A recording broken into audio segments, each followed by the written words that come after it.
Arctic is really a symbol of what we need to be thinking about when it comes to climate change and the impact. So I wish there was more focus because I think what we're seeing in the Arctic is a microcosm of what's going around the world when it comes to climate change. And yet it's pretty significant because the Arctic is one part, and people think the Arctic is the north part of Alaska, but you also have to come a little bit onto the western shore.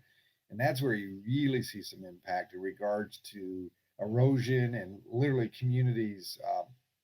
When I say this, people, it's hard for people to understand this, but literally falling into the ocean. Their homes and property go, they just disappear because there's no ice to protect against the big storms that come. And the ice is critical when you have climate that's changing. The ice is not there, so therefore you're not creating the barrier. From one of the business I operate, we operate a large retail center up in Barrow, which is right on the Arctic, and you can tell the difference. The sea ice comes later in the season, which then the longer it takes, the more erosion and other activity occurs within the Arctic region.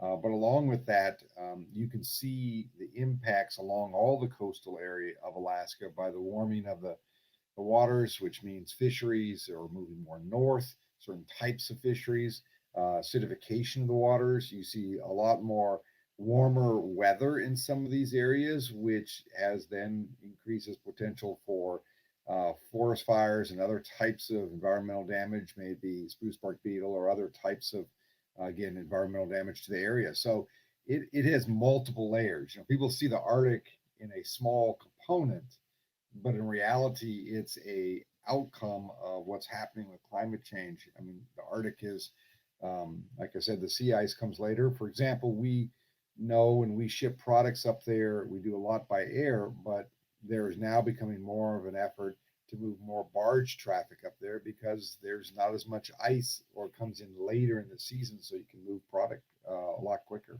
I mean, climate and what's going on in the Arctic is in everyone's interest. It doesn't matter if Democrat or Republican or Green Party or Independent.